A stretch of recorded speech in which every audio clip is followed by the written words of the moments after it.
Welcome to Coffee Confessions, an online talk show with one topic, various opinions, and several guests. Today's topic is mixed marriages, the ups and the downs. Let's hear what our guests have to say. I'd like to welcome Disni Pasea. She is a jewelry designer and a stay-home mom. Let's hear what she's got to say. Hi, Disni. Hi, Zareen. How are you? I'm good. How are you? Good. Rushed off my feet. Well, thank you for coming on this show. So let's start with the first thing. So tell us your story about your mixed marriage. How did you meet? When did that happen? I was living in London and I was also a single mom at the time. And I met my husband in London. Well, we met in a restaurant. So, and we just clicked. And then since then, well, no looking back.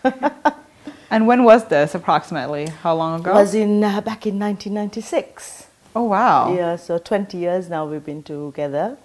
Out of that, we've been married 12 years. And around that time, did you face, where is he from and where are you from? So I am from Sri Lanka and he's actually from the other side of the world. He's from Guyana, South America. But then he has been living in the UK since he was like 2 years old. So he's like very British. And what was your biggest hurdle when it came to actually tying the knot? Did you have any? He proposed when we had baptism for the 3 kids. And he proposed, I had no idea that he was going to propose. So he proposed in front of everybody. I actually didn't say yes. It took me about 2 weeks to, say yes because I'd been through a bad experience and I was a bit, scared. Yeah, because that's one of the common conceptions about marrying into a mixed marriage is that as it is, marriage is a hard constitution to follow. Yeah. And do you find it a big contrast to being with someone who's not from your country? There is, as in I guess every marriage, there's ups and downs. But where it's different cultures, there's also ups and downs. But, sometimes it works out for the best because when I was married to the Sri Lankan guy, every time we went to Sri Lanka, it was like a tug of war. Who do we stay with, your parents or my parents? Whereas now, we have no problem. How did the families take it? Actually, my parents got to know him before I got married. So they actually liked him because how much he loved me. And also he was very good with my daughter, my eldest one. And that showed, how it is. For his side, it took a bit of time for me to build my relationship up with them. It's like a little bit because they didn't know me at all. And but now, we're very close. According to you, what has been the biggest challenge in your mixed marriage? I was worried about how he would adapt to Sri Lanka because I'm a through and through Sri Lankan. And I was worried. But you know what? He loves Sri Lanka and he wants to settle down there. Apart from that, there are times that he cannot understand sometimes the closeness. I think we Asians tend to be very close to our families and, things like that. Sometimes he can't understand that. It's still in progress. I'm getting there. But getting there's good. And what has been your biggest advantage? With him, maybe because he comes from a Western, culture, he's very understanding, very open, and I have a lot of freedom and stuff. That's great. And we live in Dubai, so every other day we have different people meeting and mingling. Yeah. So what is your advice to young couples that are dating outside their culture? What you have to understand is this is like 2 different cultures working together. It's this that, there's a lot of give and take. You can't always expect to take. You can't always expect him to understand. Take your time, get to know him, get to know, the different cultures. You have to learn to adapt. Do you think we should encourage more mixed marriages? In my opinion, and with my case, I think yes, because it has opened a lot, especially with the children. They are more open to a very Western, way of doing things. And yeah, I think that helps a lot. Oh, thank you. That's a great way to end. Thank you very much for sharing your opinion with us. I'm very happy to be here and hope it has helped you. Definitely will.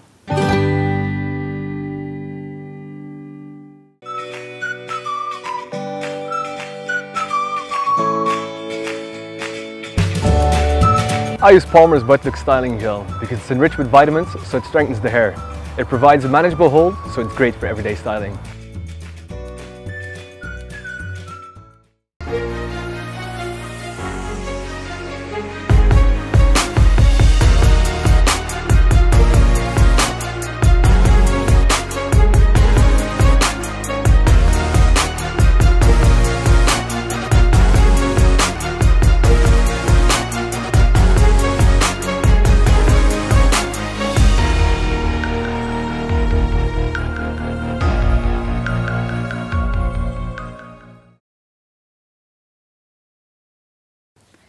I'd like to welcome Asad Raza Khan, who's a working actor in Dubai.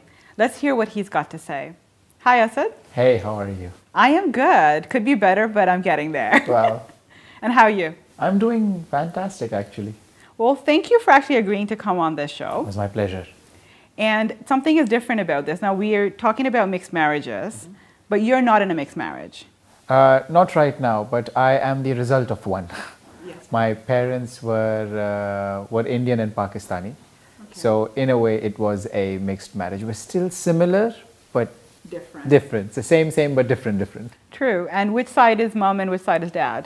Dad is Indian. Dad was born in Bombay and moved relatively later. He moved in 1972 to the Middle East and then moved to Pakistan only in 1991. And I'll get to why that happened. And mom is from Karachi. Okay, nice. So when did the marriage happen between It happened in 1983. 1983, okay. Don't ask me when I was born. That would be giving away too much information.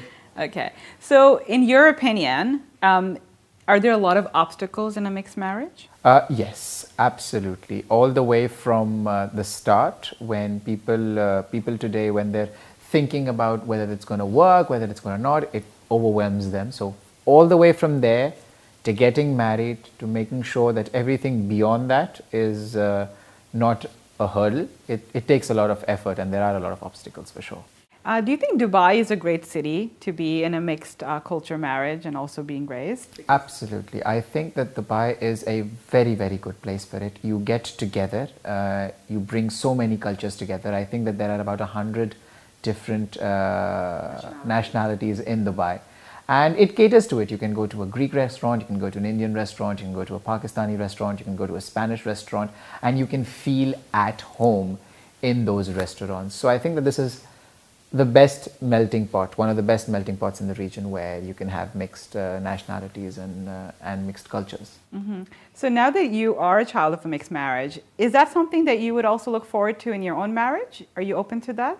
I am absolutely open to that. So for me, whether she's Pakistani, whether she's Indian, whether she's Dutch, whether she's Christian, whether she's Muslim, whatever, I think that if the person clicks, I can make it work because I've seen it. And that's the most important thing at the end of the day. Okay. And what do you think is the biggest misconception when it comes to mixed marriages that people have? That they won't last, and after a year or two of the honeymoon phase, it'll all be over. That's, I think, the biggest misconception, because again, it's when you click with the person, you'll stay with the person, irrespective again of anything. And that's what I've been taught while being brought up, that no matter how different you are on the outside, it's the inside which matters. And with regards to challenges, what is the biggest challenge that you remember facing as a child growing up in this house of two different cultures? I think every single day something or the other was happening. You either had Diwali or Eid or Pasea or this or that, and just keeping up with two calendars was the biggest challenge. And plus also my father's side and my mother's side had, like, the extended families had different occasions. So to remember that, okay, this side Eid matters more, this side it's 15th August and not 14th August. That was pretty much of a challenge. But at the end of the day, it just helped everyone come together, because the same set of people from both sides were invited to the events, to the festivities, to our homes, and it just brought everyone together. I actually think it it joins, we should have more of these between the two countries for sure. Yeah, for sure. So that's my next question. Would you encourage more mixed marriages because of the tolerance it teaches you and the understanding? I would definitely encourage that people interact with different cultures more and nationalities more, because it opens your brain. But at the end of the day, it's the click. It can click with anyone. So I can't tell you mixed is better than non-mixed. It's about the click with the person. But definitely it gives you that spectrum, that openness of thought, which can make you a better human being and give you better decision-making skills in the future as well. So when you were invited to come and speak on this topic, what excited you about that? Well, I have a lot of friends, like living in Dubai, I have a lot of friends who flirt with the other side. So I have a lot of Indians interested in Pakistanis, a lot of Pakistanis interested in Indians. And for some reason, because I have gone through this, they bring it home to me. They're like, what do we do? What do we not do? And a recent situation with someone who's very dear to me happened that it was, again, the India-Pakistan piece. And one side was completely against it, all the way to the place where they were like, I'd rather that my child, I'm not going to say whether the girl or the guy or whether India or Pakistan, would die alone than marry on the other side. And it was a very hard response. However, over the next 8 to 12 months, they came around, and now, inshallah, these two are getting married in January. So what excited me the most is people need to know, people need to understand that it is not such a big deal. Today, when the India-Pakistan thing comes up, all your guards are up, your anger is high. You don't look at the person, you don't look at anything else. This in itself becomes a roadblock. And I just wanted to tell people it's not as bad as we have it in our brains. We're pretty much one of the same, and it can be something very, very beautiful which brings all of us together.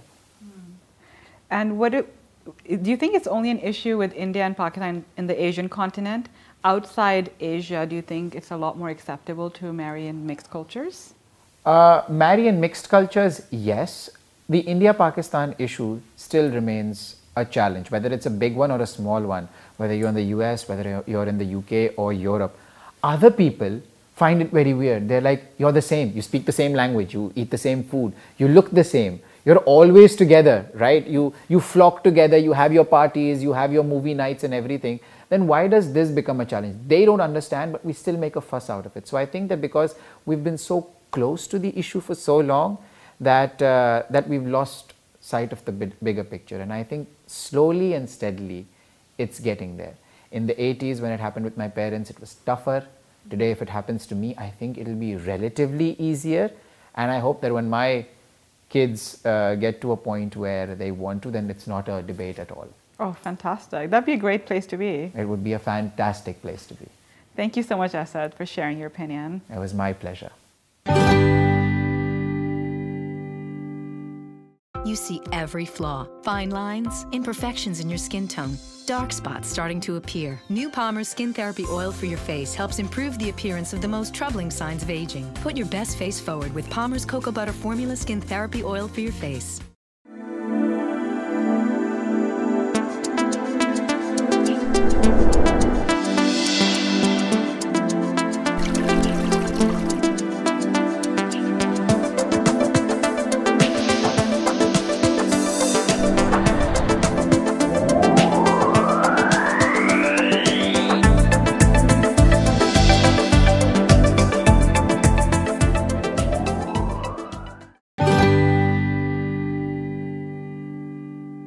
Now we've come to the favorite part of the show, when we go outside and find out your opinions. Let's hear what you have to say.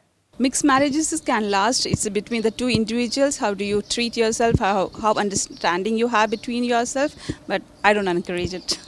As I'm going to say it, being very honest, I belong to very conservative families, Asian families, and you don't have any options. Like, you have to marry whoever he is. So I wouldn't date outside my culture. I don't feel very comfortable dating outside my culture. It's just that I feel that at some point of time I might not click.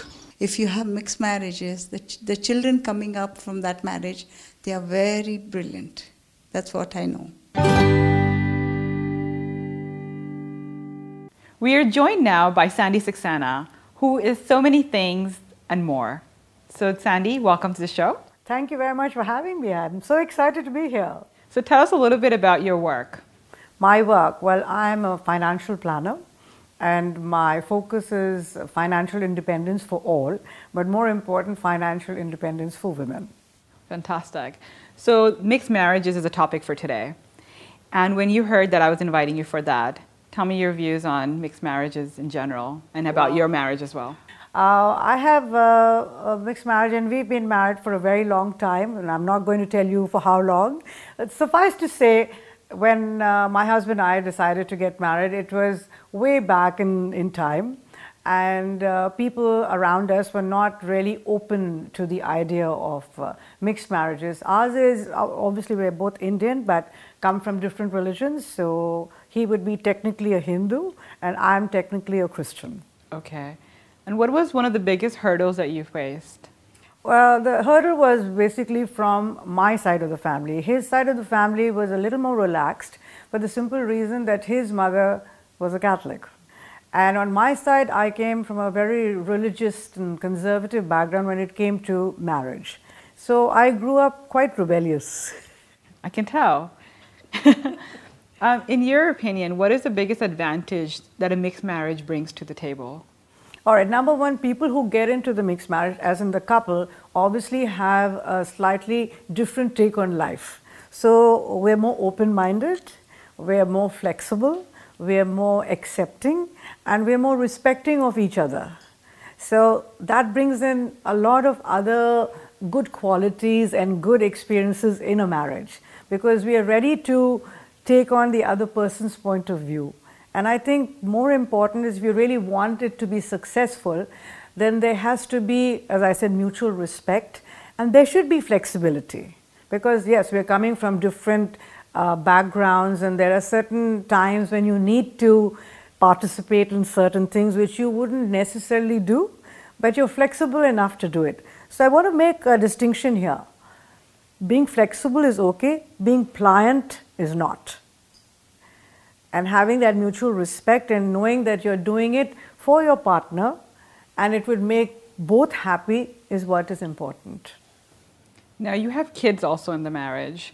And how are your kids facing this now? And was it very difficult for you to raise them? Not at all. It was never ever difficult because both my husband, Amar, and myself are very open-minded and very accepting, as I said.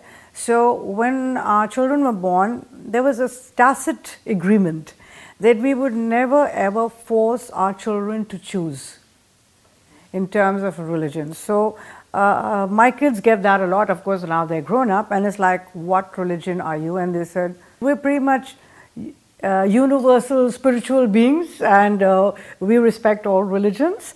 And it's okay, whatever you want to follow, I respect that. What do you think is the biggest misconception people have in their minds about mixed marriages?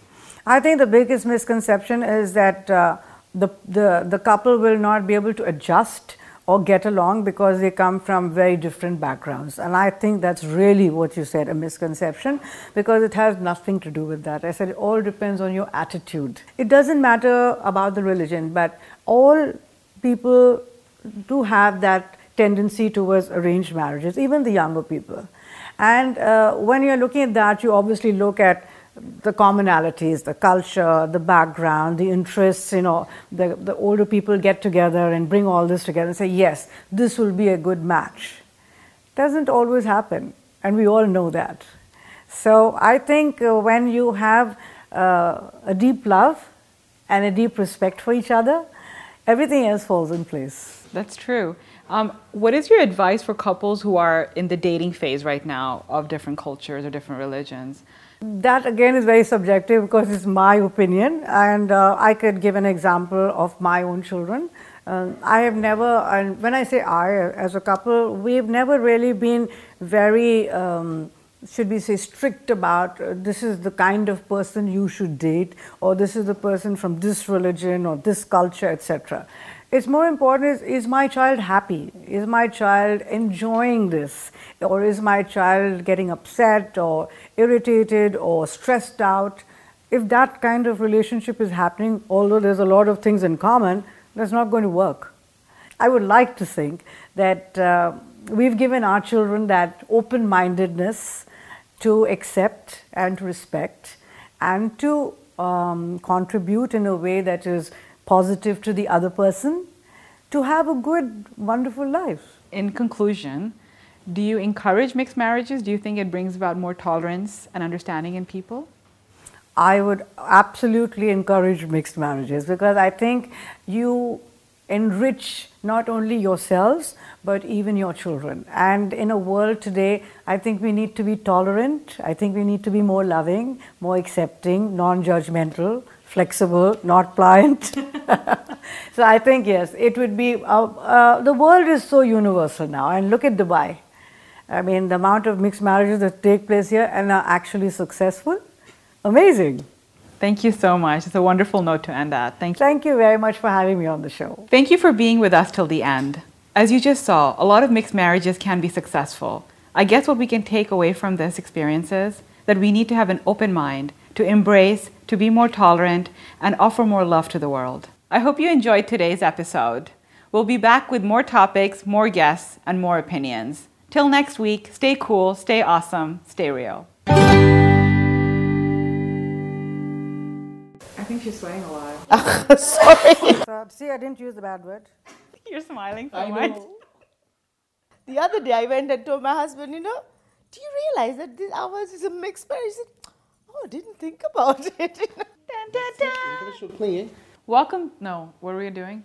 My father he loved my mother too much. He never outright supported India in a match. He would be sitting there and be like, we're winning. Yes, yes, but not like, yeah. Like, come on. Mixed